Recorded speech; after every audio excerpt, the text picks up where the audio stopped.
So if you've been following my YouTube channel for a while, you know that every now and again, I like to bring in experts, right, to come talk about their domain, basically. We've had Taslim talk about product marketing, Kenun Dubisi talk about Facebook advertising, Blessing about content and brand, David about brand communications.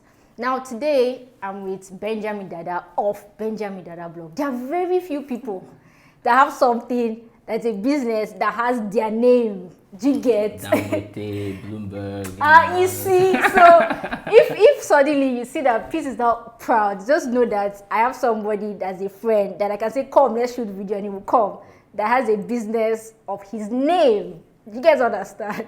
Anyway, so in this video, Benjamin is going to talk to us about two things, sort of. He's going to talk to us about how he has been able to manage a thriving career, right? A thriving 9-to-5 career at a well-known company and still manage a business, like, and not just a blog, but a business that has clients, that pays salary, that pays taxes, like an actual, it's not side hustle, it's a business, right? And then he's also going to share tips for people who want to blog, but they feel like they don't know how to pick their niche or how to build a successful blog. He's going to share tips towards the end of this video about that. So watch to the end, guys. Welcome to my YouTube channel. I am Itimi, a change maker, professional, and creative who is passionate about growing people and growing businesses. Like, comment, subscribe to my channel, and please always share my videos. It promises to always be impactful and insightful. Okay, so let's start with at what point did you start Benjamin Dada the blog and why? Okay, so my first article was like the way I launched the blog, right? So it was June 17, 2018. I hope nobody's checking. But basically, let me talk about the stats and then I'll tell you why. So basically, I helped one of my friends. She runs like a tutorial startup, right? Gate Academy. And you know, I charged that money, 15K, to publish her story on a blog that had no audience yet. But this will take me to why. Before starting my blog in 2018, I used to write, but I was writing for like another tech blog. Right. So I had built an audience through a channel I owned, Twitter, right? So when it was time to announce my blog, I just used my Twitter to announce it and I continued. So I started my blog not because of anything fancy. I'm not trying to solve, I'm not like Ev Williams, so I don't think news is broken, but I think I just like to pay more attention to my reporting, right? I tend to go deeper and deeper when I'm reporting, and you know, the reason why I used my name was because I had my domain name for like a year. It was doing nothing, and I was just paying, I was just renewing the domain name. So I'm like, okay, since I cannot connect the domain name to medium.com, which was another channel I was writing on, why don't I just use my domain name on another site? So one of my friends just spun a site for me in like 24 hours, published the post, and there you have it, a blog. Interesting. And as at that time, you still had a 9-to-5. Where were you working then? 2018. So funny enough, 2018 I was doing my NYC. Oh, okay. I had just come back from my master's in Lancaster, and I was working at AO. Right, so I was a product manager, but I focused more on third-party partnerships. So how do we get InterSwitch, InTransact, and all these other people that offer values to improve the value offering of AO, the product. So that was my 9-to-5. Interesting. And you've been doing, and you're still doing a 9-to-5.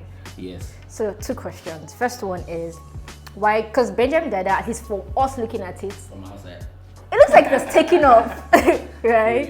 If people are calling top tech blogs in Nigeria, in Africa, they will most likely call Benjamin Dada.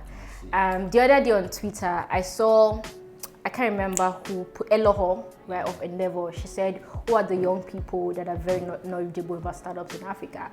And I'm not even exaggerating, guys. At least 60% of people were Benjamin Dada, Benjamin Dada, Benjamin. So like, so from where we are, it has taken off. So why are you still pursuing like a corporate career or like a full-time 9-to-5 career? And how have you been able to manage it? Okay, I think the harder question is, why am I still doing 9-to-5? But the easier one is, how have I been able to manage it? I think 2 things have helped. Interestingly, even though like I finished school 2016, I can say I've been working for like 6 years. Right? Internships and all. Yeah, internships. I've done like 6 internships. You probably know all of them.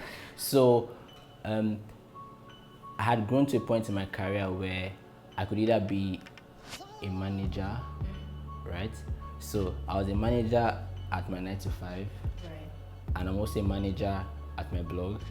So I didn't try to. So at first, the truth is, when I started the blog, I didn't know whether I was just going to write by myself. You know, like maybe Mark Essie's blog, he writes only him. Jason Njoku's blog, only him. But I don't know, down the line something happened and I just felt like, okay, I can allow people contribute. What I was thinking was Linda KG, but of course not her style of content because we're not in the same niche. So I had made a lot of money, some money, not a lot, because people don't pay. They don't like to pay because they think they're paying for news, but to me, I tell them you're paying for my time, right? So I had made some money writing for the blog, so I was saving it up. Right. So I feel like, so 2018, so by 2019, I established a company and then started hiring people to write, right? So they're not just freelance writers, yes, they they were staff writers, right? So I was paying these people salary for money I saved up for the blog, and till today we're still bootstrapped. You know, there are some other conversations of people wanting to invest, and I'm just like, for us, even as a blog and a product, I don't think we've even gotten to that level yet where we can command a fair valuation, or you know, we have exactly what we're trying to do with the blog, and then I'll take your money. Yeah, it's still just vibes. And so hiring people that were good, wanted to run a media business and could write is one way I have managed the blog. Right. How many people do you have now? So now we have 2 people on payroll. I'm a freelance person, even though they pay me now, because since when I've been working, like it was just December last year, I'm like, somebody once said like a founder should add his own salary to it, because so I'm like, let them start paying me even if it's small, because I do like business development for them. People call me inbound sales, right? And I say, oh, okay. And so I have like someone that is like the lead. So whenever people send us emails and stuff, I forward it to the person and he just gets it done. So 2 people on payroll and then a couple of contract style workers, so design, and you know, if you check some of the new things we're releasing, like the newsletter design is going to change and a couple of things. So we have a couple of contract writers and contract staff. So that's how I've managed the blog. I just have people in key places. Yes, outsourcing. Then for my own 9 to 5, I think the first thing was the openness. The company I was working for, right, still working for, knows I run the blog. It doesn't affect my output because I don't go to my blog's office. My blog doesn't have an office, fully remote. I don't, like, I'm able to just do my work. Maybe a few calls here and there or stuff, but it's someone else's headache, right? Blog. So I'm able to just focus on my work, and because even though I'm at like a managerial level, I still have like a manager. So once my manager is okay with my output, then I'm great at my job. Do you know what I mean? And so far she's been happy. So I think that's how I have tried to manage both of them. Now, in terms of why I still even do a 9 to 5, I would say money. And when I think about my, I think I'm very plain about how I think of money, right? At some point, I was trying to build a career, you know, up to now, and it's just now, like I was telling you, that I'm trying to now build in growth marketing. Before now, yes, the most specific, so that means I can jackpot like the rest of my guys, like all my friends have jackpot, like so, like Andela boys have gone, everybody. So, but I've allowed money to sort of drive what I do, because I feel like I'm a bit multivariate. Like I can do a couple of things, so business development, marketing, or you know, sales, comms, whatever. Yeah, so anything that'll pay me money. So I'm going to chase money for.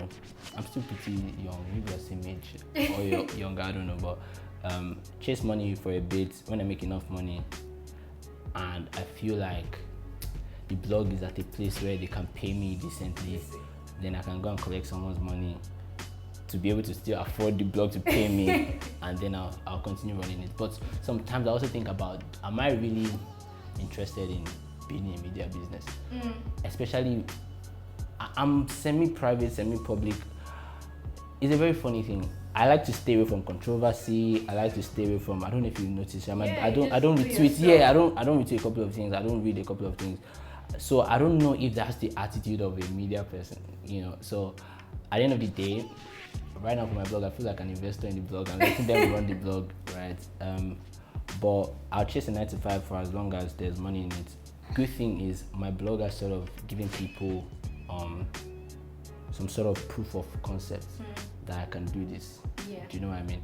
So, and I was talking to one of my seniors who I'm trying to help her build like a brand, and I'm saying with media and stuff, it might not give you money now, but just the perception value, right, is pretty decent. So my next career move is going to be quite exciting, and there's a lot of money involved. So I'm looking forward to it.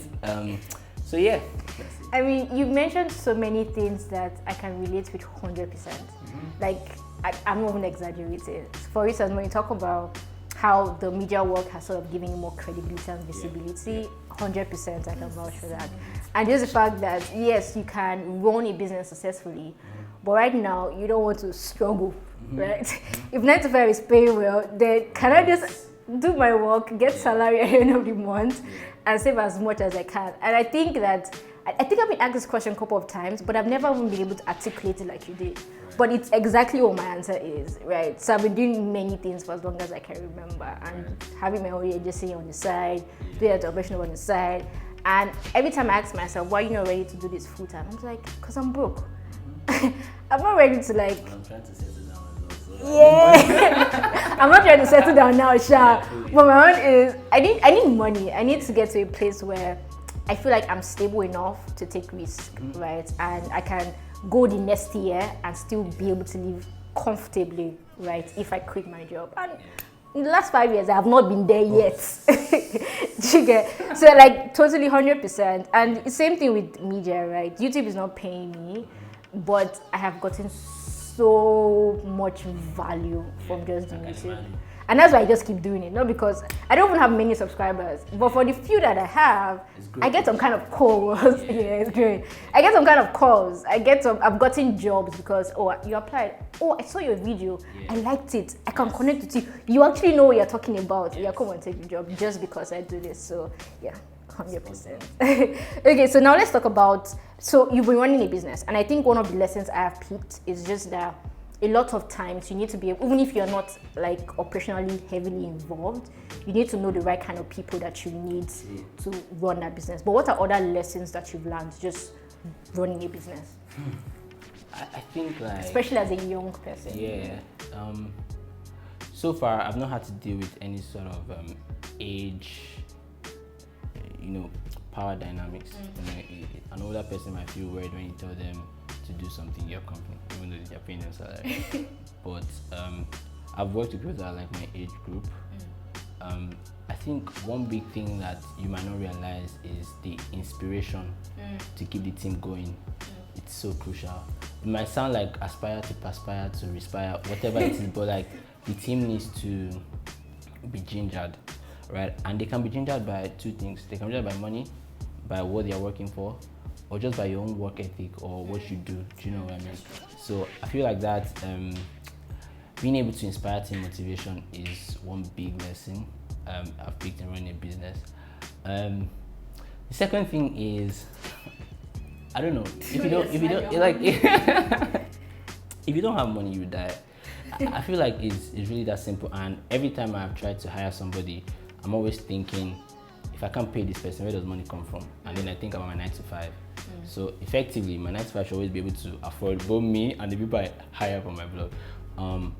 So like, what that means is, while there's a target for growth in terms of, how many viewers do we have, how many subscribers do we have, I also have a revenue target every month. And the revenue target is a simple math. The salary I'm paying should ideally be 1/3 of the monthly target, right? Some days it's not that. Some days it makes so small. But thankfully, my own salary can be 0 or 0, and then I can afford to pay everybody. So that revenue is a really key thing, and you'll be amazed at what revenue makes you do. The kind of thoughts you have, the kind of packaging and packages you do, right? So inspiration, revenue. What else? Also, I don't know if so. There's a fair deal of community influence of the founder that rubs off on the business, right? Some people might not want to work with your company if you're not there. Do you know what I mean? So, in as much as there are separate concerns, I tell people that if my blog tweets for you, blog will charge you very small money. But if I tweet for you, I charge you a lot of money, and it's because like we have different followers. Yeah, now like my blog is very like we have different followers, but I think in just how I've related with people, and that's what I was saying to you, like most of our sales is inbound. I don't go chasing for jobs, and that's also something good that helps you with your pricing and charging, right? Because this time, people are coming to you, in a place of strength. I wouldn't have been in that place of strength if I was in the company, running the company. But because I have money, like, you know, and most of the people that are doing work with us are like my peers, you know, even though they are my seniors, right? But we relate on a peer level, So, you know, inspiration, revenue, Community influence. Yes, community influence is always important for you as a founder or founder, right? Because founder and CEO, that's slightly different. You know, CEO can be hired, but you as a founder, it's always nice to build some sort of community. People always say build community first, then sell the product to them. Even though most times your community knows that you're ending up using them for, but if you deliver value, They'll stay. Yeah, they'll stay. So if I want to run a blog, what are the 5 key things that I need to know? Okay, that's interesting. So I think you need to be honest about why you're running a blog. Right. Partly why I run a blog is also because I'm trying to stay in touch with my engineering side. How so? So good. I don't run a full SAS CMS. So what that means is the content management system I use, I don't pay for it. Right. So I need to worry about my AWS usage. Right. I need to worry about some of all these nifty integrations and stuff And you that we've handle done, those and I handle those. Oh, okay. I do get some of my colleagues and friends in the industry to help me, but you know, like I study in the computer science department. I don't want to let my programming die. Some days I feel like if push comes to shove, I'll just go get a job as a junior software engineer, right? So be honest about why you want to run the blog. That would help you inform how you approach it. So if you're running a blog, you can either use a full, you know, paid for CMS or, you know, software as a service, right? So there is Ghost. I use Ghost, but when I'm trying to help people build their blog, I tell them to pay for Ghost. So they get the latest updates. They use Ghost Pro. All they need to do is type and publish, and you know, that's one thing. I think the second thing is consistency, right? But the problem with consistency is if you get carried away with quantity, right, you might lose quality, and after some time, people just, when they see your stuff on the SERP, on like the search engine results page, they just scroll past mentally. So figure out consistency either by paying contract writers. And again, that ties us to my point number 1 about why are you doing this, right? If you're trying to grow as a content writer or a technical writer, you know, you're probably better off posting yourself and all of that.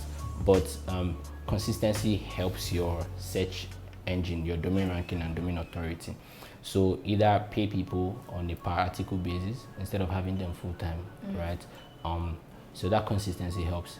So 3 things gone. The 4th thing I would say is distribution will make you sad. Will make you sad? Yes, because you know, like I don't know what people expect, but you know, getting 500 views on a post, it's a lot. It's a lot of work, right? And you're literally having to go to forums or places where you might find these people to say, hi, do you mind if I post in For Loop Africa? You know, but what you do there is, you know, just be hyper targeted. So I don't post everything in all my channels, right? I post, if it's For Loop Africa, I'm posting about tech conference or how to code or blah blah blah, right? If I'm going to Silicon Valley on Facebook, I'm posting, oh, somebody raised money, stuff like that. And then also, so basically what the communities are interested in. yes, always post something related to that.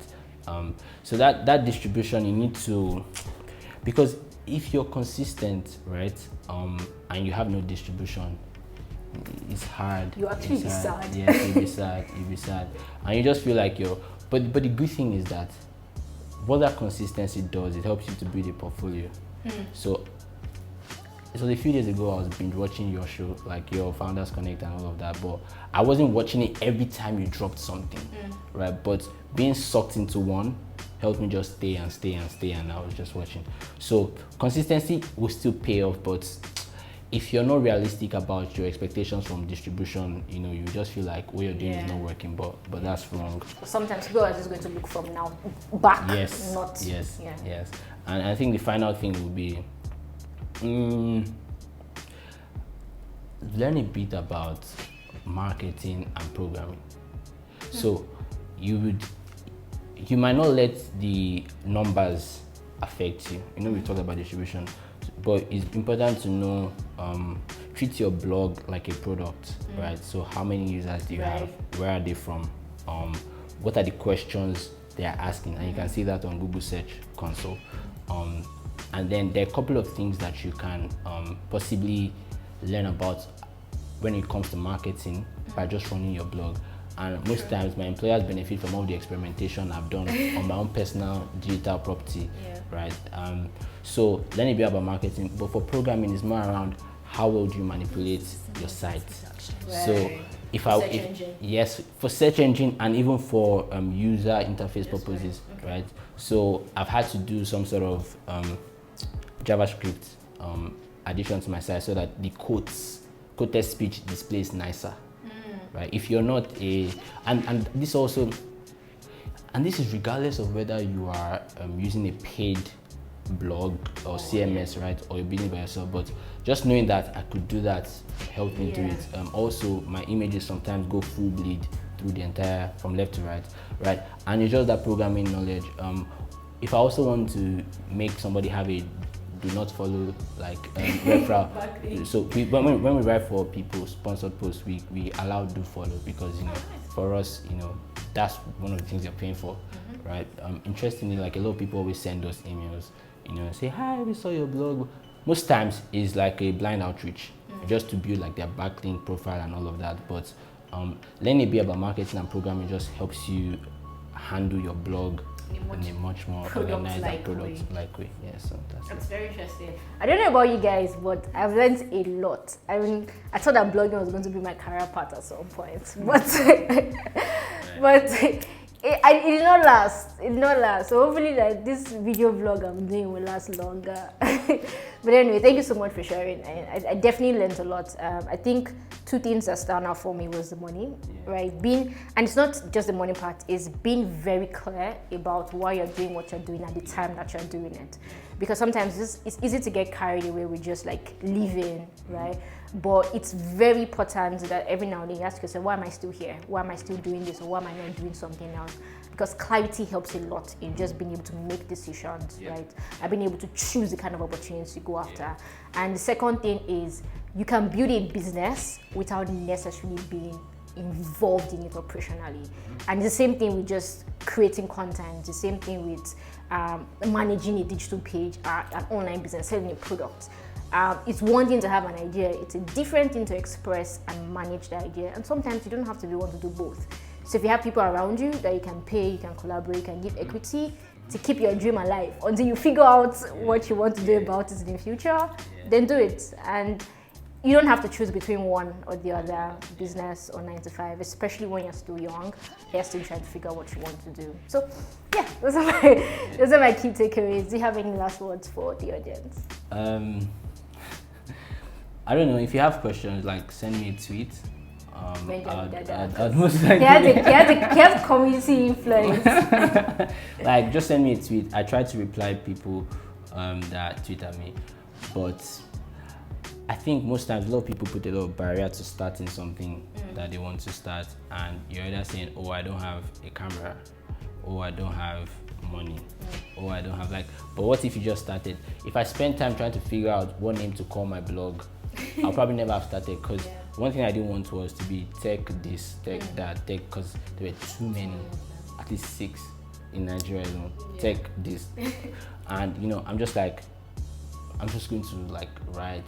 And what I figured out was your brand is more than the name you use. People would come and associate the name with the brand, to the promise. So if tomorrow I wanted to sell fruit juice and I make the best fruit juice, people need to figure out a way to refer to my fruit juice. So say Benjamin Dada's fruit juice, or whatever fruit juice name I call it, right? Fruity Life. So like, it's probably thinking about fruit juice products. So right like now. just do what you want to do. Naming and all of that can change. Like don't let it be a barrier to where you want to start. So thanks. So just start, guys, and figure out the name and branding and all of those things later. Let the quality of what you do be the brand that you make. Thank you. All right, guys, thank you so much. If you have any questions, like you said, you can either comment, he'll probably come and reply, you know, or he will. Or just go on Twitter, Benjamin Dada, and you know, send him a DM, tweet at him, and he'll definitely reply. But thank you so much, and don't leave this channel without subscribing. Yeah, subscribe. Bye. Peace out.